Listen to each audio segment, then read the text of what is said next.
Olá, bem-vindos, bem-vindas ao nosso canal do Afinando o Cérebro, o nosso encontro semanal para muita troca de informações, conhecimentos, insights. E hoje nós temos um assunto muito relevante com uma convidada extremamente especial, não é mesmo, Diana? Exatamente. Hoje a gente vai fazer justamente uma conexão entre cérebro e corpo em desenvolvimento na criança. Então, isso é maravilhoso e é muito importante porque a gente vai trazer também informações sobre brincadeiras, sobre atividades que você pode fazer aí nas férias com as suas crianças, mais baseadas em realmente muito conhecimento e muita prática. E quem vai vir falar com a gente aqui para trazer uma série de informações importantes é a nossa querida Carolina Oliveira, psicomotricista.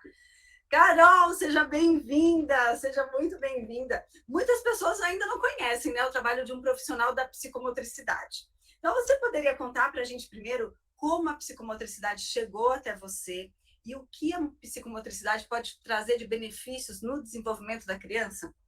Claro, bom, primeiro eu quero agradecê-las, né? É um prazer estar aqui com vocês duas. Muito obrigada, viu? Fiquei super feliz.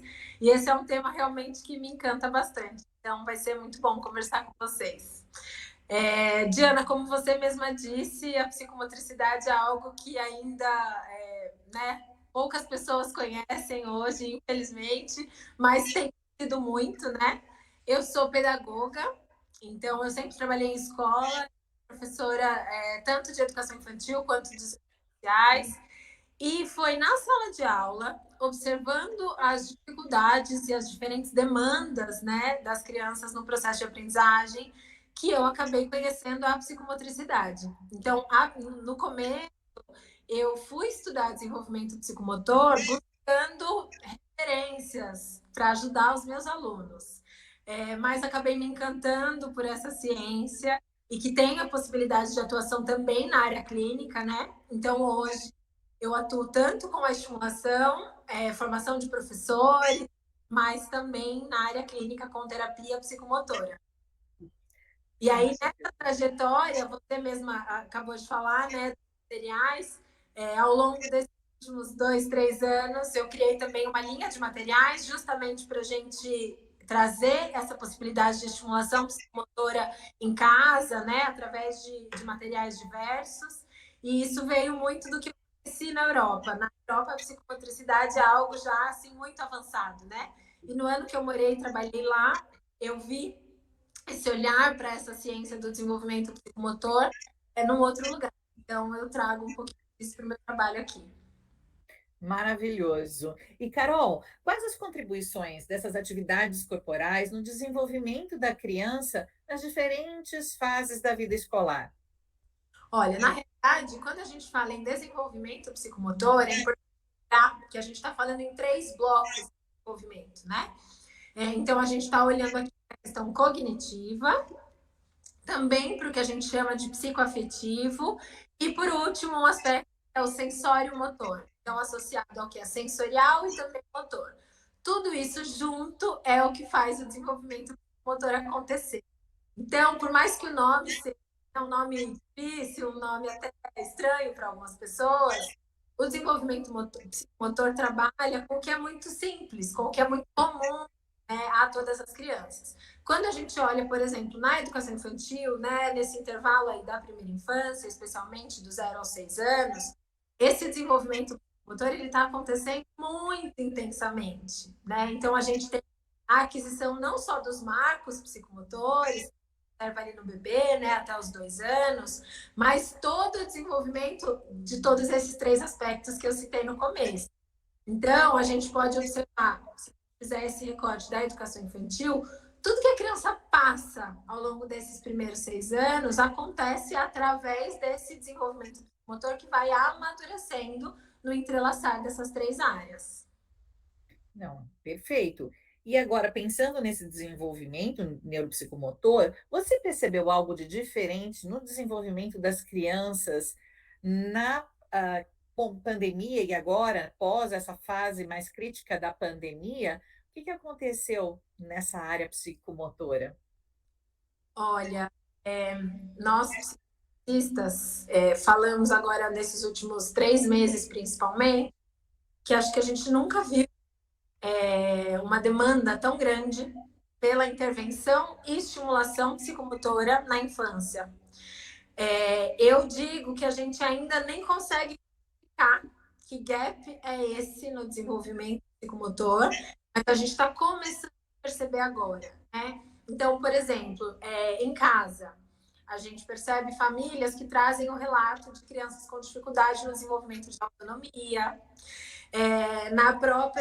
no próprio desenvolvimento, né, de atividades básicas no dia a dia, crianças imaturas para essas funções. Na escola, vai olhar para todos os sinais de prontidão da alfabetização, e aí olhando só para o meu recorte, né, porque existem outros, né, componentes, a gente percebe que as crianças estão num cenário muito precário desse desenvolvimento das bases, né? Então, eu trabalho muito com formação de professores, vejo nas assessorias em escola os professores me dizendo assim: Carol, nunca peguei um primeiro ano dessa forma, né? Não é uma criança, não é uma família que não brincou em casa, que não fez, não é isso, é geral, né? As crianças um pouco mais velhas, a gente percebe também um grande impacto. Então, olhando do ponto de vista motor, eu vejo que hoje essas questões estão começando a aparecer um pouco mais. Mas eu tenho a expectativa de que nesse próximo ano isso fique ainda mais evidente. O que reforça a importância do que a gente vai falar aqui hoje, né? De conseguir abrir caminhos aí para que essas crianças tenham contextos adequados, estímulos adequados, no máximo que a gente conseguir de uma maneira respeitosa. E uma coisa que deve passar pela cabeça dos pais é, puxa, isso que foi perdido, é aquilo que a criança não desenvolveu, a gente consegue recuperar ou vai ficar uma sequela para sempre? Eu acho que essa é a pergunta que todos os pais fazem nesse momento, né? Eu escutei essa semana uma família falando: Carol, não dei conta. E a minha fala para eles é justamente nessa linha do que você trouxe, Ingrid. Não é uma coisa que a gente não deu conta, né? Todas as crianças e nós adultos, né, atravessamos e estamos atravessando isso de uma maneira muito intensa. Então, esse gap do estímulo focado, e eu não estou falando nem só da escola, né? Mas se a gente ampliar um pouquinho os bebês, quantos bebês eu não avaliei aqui nesses últimos 6 meses com atrasos motores, mas que na realidade não ficavam no chão em momento nenhum, pelo medo do vírus, da contaminação, enfim, né? Como é que a gente diz que é um cenário regular? Não é. Então, o que eu falo para as famílias é que hoje a gente conseguir olhar para esse indivíduo e dentro de todos os cenários por onde ele circula, desde a escola até em casa, o parquinho, vem as férias por aí agora, ampliar as possibilidades e acessar o maior número de recursos que a gente tiver, sem dúvida nenhuma, é o que a gente precisa e pode fazer agora. Não adianta estar pensando assim, nossa, tem um gap muito grande, existe um atraso muito grande. Eu sinto que a infância está toda a potência da infância. Então, estimular e acreditar e olhar para as crianças é o que a gente pode fazer hoje e é o que a gente deve fazer, né? Muito bom. Bom, Carol, os pais e os professores têm bastante preocupação com o recorte pequenininho ainda, né, que é a letra da criança, né? Principalmente a letra cursiva, né, nesse período agora de primeiro, segundo ano. Quais são as atividades que são importantes, de fato, para construir esse resultado final, que é essa letra, esse traçado bonito, né, com formas que a gente esperaria ou que a gente deseja, né, para a criança? Eu acho interessante, Diana, quando você traz a questão da letra, porque de fato é onde isso aparece, né? Eu tenho recebido muitas famílias com esse discurso. O desenho está estruturado, a escola falou que tem uma letra, uma qualidade tá superior, o que está acontecendo, o que eu faço, né? E é lógico que algumas crianças precisam de uma intervenção pontual, mas na maioria, né, das crianças que a gente percebe hoje, pós-pandemia principalmente, de fato, um estímulo adequado é o que pode enriquecer esse cenário para que essa letra e esse traçado esteja com uma qualidade, vamos falar assim. Então, brevemente, eu só queria contextualizar, e eu acho que os pais conseguem perceber isso nas crianças, né? Não é algo teórico, importante, mas a letra e o traçado, né? Ela é, na realidade, o resultado final de uma organização anterior, né? Então, o bebê, ele faz a pinça lá no começo, né? No primeiro aninho de vida, mas é muito diferente esse movimento de pinça do movimento que a criança ali até os 6 anos vai fazer para segurar um lápis, por exemplo. Essa criança até os 6 anos organiza o corpo todo, trazendo base não só atencional, mas base motora, para conseguir um movimento mais refinado, como a por exemplo. Então, se a gente pensar que essas crianças precisam organizar esse corpo e foram privadas disso, né, de alguma maneira, só de colocar a criança num parquinho, sobe, desce, escorregador, a escada, enfim, né? E aí a gente tem diferentes contextos, desde subir na árvore, brincar num circuito, tudo isso já tem um benefício, lógico que secundário, para a organização de traçado, né? Porque o corpo é o que vai dar essa sustentação. Então, eu gosto de falar isso antes, eu vou te trazer exemplos, né, práticos, mas eu gosto de falar disso antes, porque eu acho que tanto a família e a escola percebe que esse corpo global precisa estar estruturado, a gente entende que são muitas as ferramentas que a gente pode lançar mão, né? E até, Carol, assim, eu tava lembrando aqui que esses dias eu fui na pracinha aqui perto de casa com a Pietra e tinha uma amarelinha. Eles pintaram uma amarelinha no chão. E eu falei assim, nossa, né? Olha quanto tempo que a Pietra demorou para conhecer uma amarelinha por causa da pandemia, né? Para subir numa árvore, né? Outra semana a gente foi numa praça também que dava para subir numa árvore, para subir numa árvore, coisas que o Henrico, por não vivenciar esse período de pandemia, já tinha feito, né, muito antes do que ela estava fazendo. Então, às vezes, a gente não faz essa associação do brincar de bicicleta, né, da bicicleta, o quanto a bicicleta é importante para essa organização, né, para daí entrar todas as outras questões finas, que é o que você vai trazer, né? E eu acho que trazer essa informação para os pais é fundamental, porque não é uma coisa dissociada da outra, é uma coisa totalmente ligada à outra, né? O corpo, cérebro e corpo, né? E todos os movimentos são uma estrutura única. Exatamente. E eu gosto de ter também o exemplo das brincadeiras tradicionais que a gente via lá atrás, né? Que antes da pandemia já estavam numa que muitas escolas vão perder essa referência, mas a gente percebe que todos os estudos recentes trazem justamente a importância dessas brincadeiras para essa organização. Então, desde a amarelinha, o pular corda, por exemplo, que traz uma estrutura rítmica, né, super importante depois para a leitura e para a própria escrita. Então, assim, essas brincadeiras tradicionais, elas têm uma relevância direta, sim, muito importante para o processo de escrita. Agora, olhando para esse recorte mais né, refinado, como você falou, das mãos para o traçado da letra, seja ela letra cursiva ou não. Lembrando que a letra cursiva, ela demanda da criança movimentos mais refinados, né?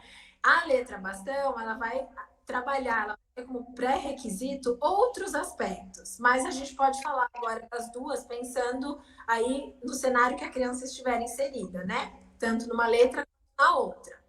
A gente precisa pensar que tanto quanto esse corpo vai estar maduro, né, para sustentar essa escrita, essa habilidade manual também. Então, não é só uma questão de treinar a letra. É lógico que se a criança não conhece essa letra, não sabe como esse desenho acontece, não tem como essa reprodução acontecer, né? E o treino dentro da idade e da demanda, ele vai ter sim um papel. Mas se a gente pensar que essa mão ela precisa de persistência motora, ou seja, eu preciso de força para tentar este traçado, este movimento por mais tempo com qualidade. Eu preciso de dissociação digital, eu preciso conseguir fazer isso aqui de uma maneira automática para eu conseguir manipular um risco, seja um lápis, uma canetinha, e ter intenção nesse traçado a partir dessa imagem mental daquilo que eu quero reproduzir, né? Então, como é que a gente estimula esses dedos, né, e essas mãos E lembrando, não estou falando só da mão dominante. Na infância, né, até os 6 anos, a gente estimula as duas mãos, os dois lados, né? Não vou entrar aqui na questão de dominância lateral, né? Senão a gente se estende muito, mas é importante que a criança vivencie essa manipulação, essa experimentação sensorial dos dois lados, né? Então, o meu brinquedo favorito, eu até parei aqui para essa idade e para a questão da escrita, é o peão. Eu tenho uma caixa de peões, porque é o meu brinquedo favorito. Por que eu falo que é o meu brinquedo favorito? O peão, para girar ele corretamente, a criança precisa organizar, principalmente esses dedinhos aqui, que são os dedos que ela vai usar depois para segurar esse lápis para um traçado mais estruturado. Então, brincar de peão, todos os formatos e tamanhos de peão que existem hoje no mercado, né? E que a criança adora. Não é um treino chato ou algo que a criança interessa. Brincar de peão, por exemplo, é um recurso que a gente pode e deve abusar com as crianças. Aí a gente tem as estratégias sensoriais. Então, desde massinha, meleca, areia, né, que não são necessariamente o desenho, o traçado, que vão sim fortalecer essa mão, essa dissociação digital, essa consciência, para que a criança tenha uma melhor condição de reproduzir um traçado num segundo momento.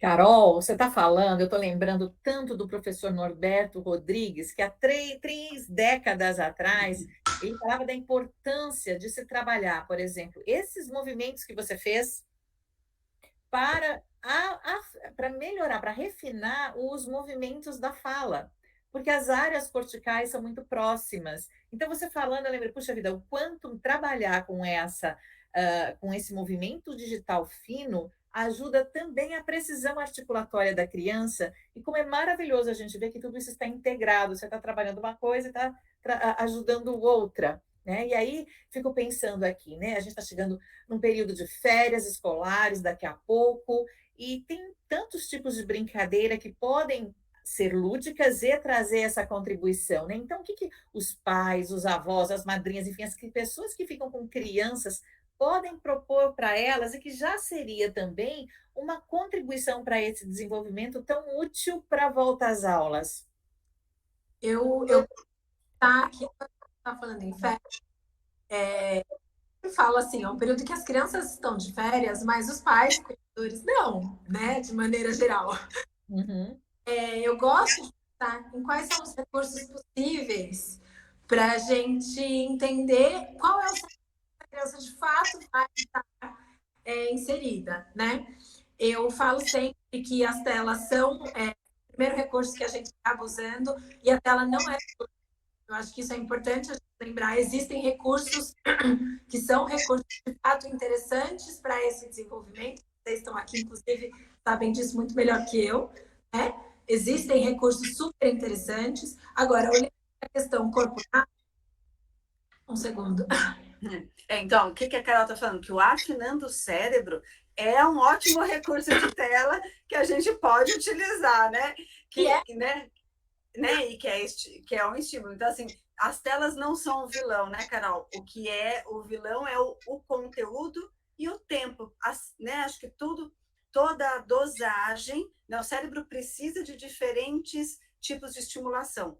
Inclusive, uma coisa que a Carol fala também bastante, depois, enquanto você está tomando água aí, né, eu vou aproveitar, do quanto que a gente acha que as questões motoras, né, são motoras simplesmente, mas o quanto, na verdade, elas são práticas e dependem dessa organização cerebral para também que se realize uma ação motora. Então, quanto que é importante esse refinamento entre um cérebro desenvolvido com um corpo desenvolvido, que daí sim vai ter um resultado final na leitura, na escrita, nas atividades corporais todas organizadas, porque, né, um cérebro tem que comandar e organizar toda a estrutura corporal, né? A Carol sempre fala isso, e estou falando aqui por ela, quase.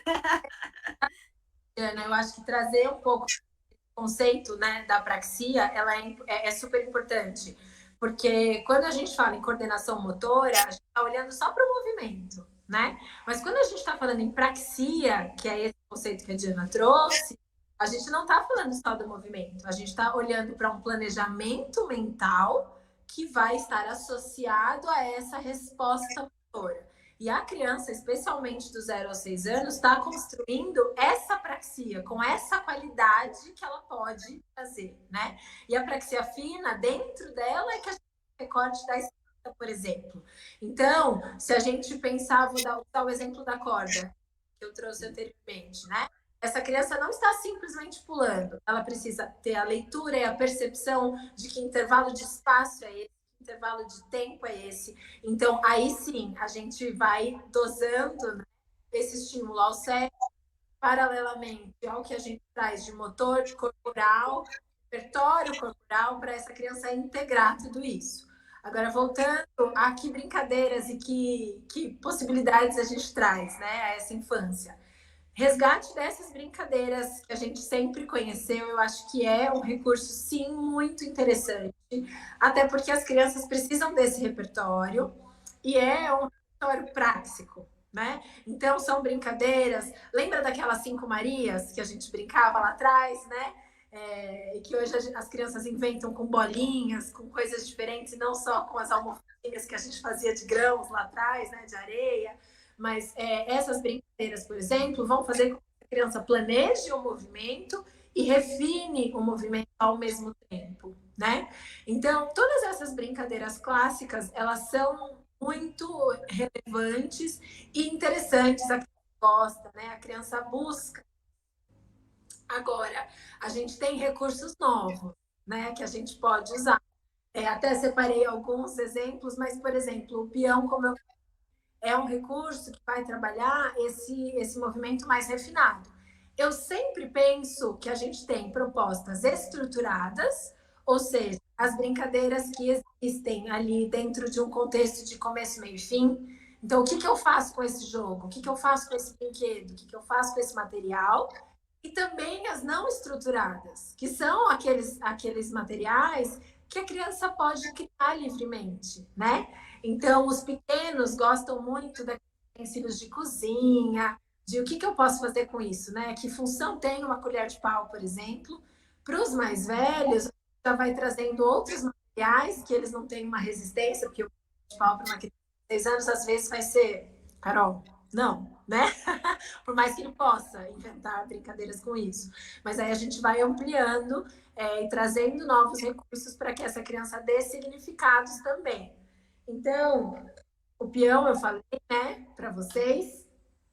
Eu vou mostrar só esse recurso, que é um recurso que eu gosto bastante, que é o geoplano. A Diana conhece, né, Diana? Eu tenho. O geoplano é um material que eu acho que as crianças podem, para quem não conhece, né, é uma placa com os pininhos. Aqui acho que dá para ver. E aí a criança vai manipulando os elásticos e vai formando ali o desenho que ela quiser. Alguns geoplanos que a gente encontra no mercado vêm com cartinhas para a criança reproduzir aquela figura e outros ela vai criar o que ela quiser, né? Então já tem aí, olhando para a questão digital, como você mesma trouxe, uma riqueza muito grande, o planejamento mental, a formação dessa imagem, mas é um estímulo prático super interessante. Jóia.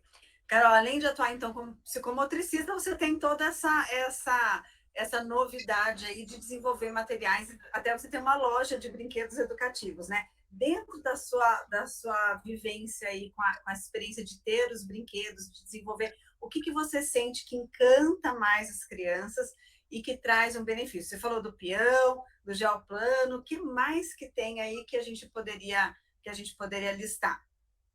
Eu gosto de estar nos recortes por faixa etária, né? Não que isso seja um fator que vai limitar, então, 2 anos é só isso, mas eu acho que existem os padrões do movimento, né? As normas que mostram para a gente um pouco esse interesse, né? Esse interesse, ele acontece justamente a partir das áreas em que essa criança está descobrindo e construindo, né? olha para os materiais, por que que eles fazem tanto sucesso? Justamente porque a criança está nesse período sensível, ela está nesse momento de construção interna, né? Essa descoberta.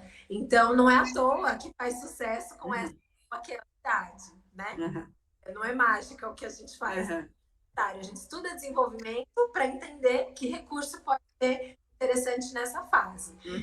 Por exemplo, para crianças até os 2 anos, eu gosto muito de pensar nos recursos sensoriais e sensoriais seguros. Que a criança até os 2 anos vai levar muita coisa à boca, é saudável que faça isso. Mas eu não posso, então, oferecer um material pequeno que vai ser um risco. Porque oferecer um material para a criança e ficar assim, não põe na boca, não pega isso, assim não, tá? Não é estímulo, né? Então, do 0 aos 2 anos, eu gosto de trazer todos os recursos sensoriais. E aí, quando eu falo sensorial, o som é sensorial, não é só melé, né? O som é sensorial, o toque é sensorial.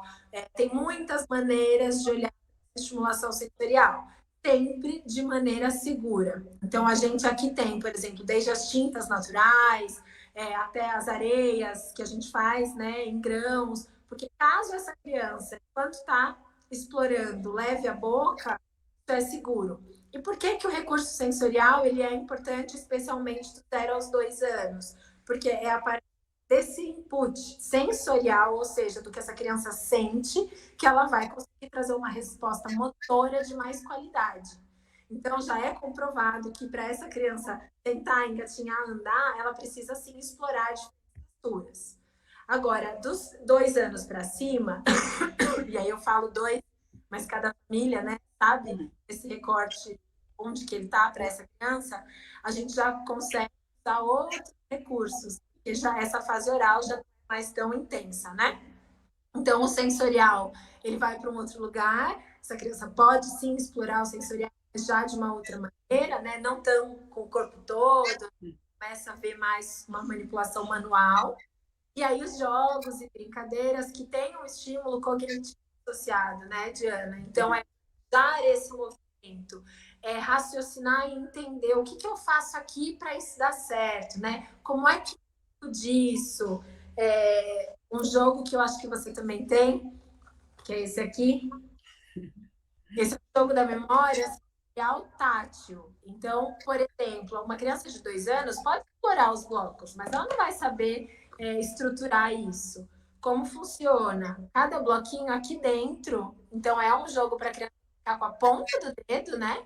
Ela vai sentir a textura diferente e ela vai parar. Então, vem com uma venda, essa criança vai sentindo, então trabalha já essa sensibilidade da ponta do dedo para que essa criança identifique a textura e vá achando qual é o passo. Tudo isso brincando, né? Então, é aquela brincadeira que tem um fundo, né, e um pensamento do desenvolvimento por trás. Carol, você está falando aí, eu estou pensando, nossa, tudo isso que você está falando, a gente pode também adicionar um estímulo musical para fazer num determinado ritmo, ou, por exemplo, um instrumento bem basiquinho que é o xilofone, que permite que a criança reproduza ali algum estímulo sonoro ou que faça de modo simétrico os movimentos, né? Mesmo uma criança pequena consegue, né, seguir um ritmo no tambor. Então, como nós sabemos que toda essa integração interhemisférica acontece promovida pela música também, o que você pode dar aí de dica adicional sobre o uso da música ou de estímulos musicais para ajudar a desenvolver os aspectos psicomotores,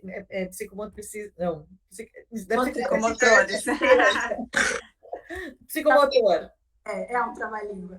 Olha, eu gosto muito da música. Eu acho que música é um recurso que ele é natural para a criança, né? A criança é muito musical, é muito lúdico, então é algo que a gente consegue inserir em basicamente tudo que a gente traz com a criança, né? Então a gente percebe, por exemplo, existem as próprias músicas, tanto infantis, mas eu falo que criança pode também ouvir música que não seja música infantil, né? Porque é um recurso que cabe à infância, né? Não é só a música do desenho, a música do jogo, mas é a música de qualidade que vai trazer um repertório sonoro para essa criança interessante. E aí brincar com os sons também que a gente produz. não só o que a gente apresenta para essa criança e que ela segue e reproduz, mas assim, que sons a gente percebe? Que sons a gente descobre? Que sons tem na nossa casa? Que sons o meu corpo produz? Né? Eu lembro quando eu apresentei o Barbatuques para os meus filhos a primeira vez, e eles ficaram assim encantados tentando entender, mas todos esses sons são feitos a partir do nosso corpo, né? Como que eu consigo fazer esse som? Mas por que que esse som é diferente daquele? Existe um recurso que dá para fazer em casa, inclusive, né? Eu vou mostrar ele pronto aqui, mas dá para a gente fazer em casa. Aqui a gente tem as caixinhas, e aí conforme você balança, a caixinha produz um som diferente e você tem que parear. Então, por exemplo, isso aqui pode fazer com uma caixinha em casa, que você coloca em uma caixinha arroz, na outra uma garrafinha, feijão, e a criança vai despertando para esse som, né? Então, além das músicas, eu falo que o próprio som, a sonoridade que a gente vive na nossa vida é super interessante para essa criança, ela também descobrir, perceber, identificar, né? Não, excelente, excelente. Então, olha, aqui já dá, a partir desse nosso encontro, já dá para montar umas férias inteirinhas de cada dia, uma atividade diferente e com esse olhar, né, de que a brincadeira está desenvolvendo essa criança o tempo todo, né? Isso é o mais mágico. E fora isso, quando a gente quer dar um presente para uma criança, né, a gente pode também ter esse olhar, que presente pode trazer para essa criança um desenvolvimento maior, o que ela pode explorar, o que é de interessante, e não simplesmente, né, os brinquedos que estão aí na moda, e eu acho que você tem essa vivência, né, Carol? Quando as crianças, pelo menos eu, quando levo, né, já levei a Pietro, o Henrico lá no espaço da Carol no PDI, são todos brinquedos que não estão, né, não tem a marca ali, não está aparecendo na televisão, mas a criança fica alucinada. É difícil da criança escolher o que ela quer levar, porque ela quer brincar com tudo. Então, às vezes, a gente está num nível assim, lá muito sofisticado, né, de comprar um presente super caro, e o que a criança realmente precisa, vai explorar, vai se divertir, vai criar novas brincadeiras, é algo como está aí, né, feito numa caixinha, que a gente pode comprar, mas também poderia estar fazendo em casa, e a gente pode, inclusive, a criança construir junto com a gente esse brinquedo, tornando todo esse processo muito mais rico de planejamento, organização, né, desenvolvimento de funções executivas, né, e trazer um benefício muito grande para a criança. Diana, eu fico me perguntando para quem que você pode encaminhar essa live que tem crianças ou que vai ficar com crianças nas férias, para quem que você pode compartilhar essa live agora mesmo, para dizer, olha, tem um monte de dicas bacanas aqui. Isso. O ano passado, a gente, nas férias, montou kits de férias, né? E o que mais fez sucesso foi o que a gente chamou de pote salva-vidas. Que era justamente um pote onde a gente colocava ali dobradinhas. A ideia era a criança sortear por dia ou por momento em casa uma proposta. E aí, por faixa etária, a gente tinha ali propostas de brincadeiras e atividades simples que podiam ser feitas com os materiais que a gente tem em casa e não necessariamente com o que a gente precisa, né, comprar e que demora para chegar, etc. E propostas que seriam interessantes para o desenvolvimento.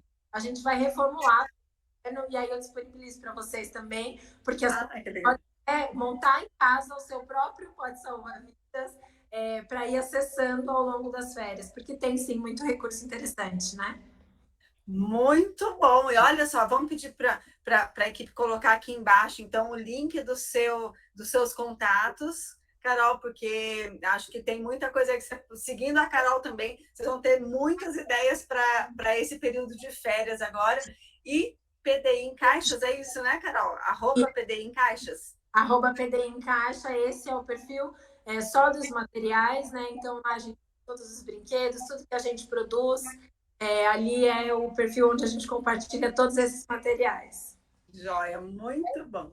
Aí é no meu perfil Carol do PDI, e lá é onde eu compartilho com vocês um pouco do conteúdo realmente, né, para psicomotricistas e profissionais da infância. Muito bom. Muito obrigada, Carol, muito obrigada. Lembrem, gente, de, por favor, curtir esse nosso encontro aqui. Se você ainda não está inscrito aqui no canal do Afinando Cérebro, se inscreva, porque toda segunda-feira a gente tem conteúdo de muita criatividade, né? E muita diversidade para que você possa trabalhar o seu cérebro, trabalhar o cérebro das crianças de uma forma divertida, mas muito séria. Carol, super obrigada. E quem não ativou o sininho, ativa para sempre que tiver alguma novidade no canal, você ser informado, ser notificado e continuar com a gente nessa proposta que é sempre levar mais possibilidades de conexões e de compreensão do mundo às pessoas que estão ao nosso redor. Carol, muito obrigada, foi maravilhoso. Eu que agradeço. Muito, muito obrigada, gente. Beijo. Tchau, tchau.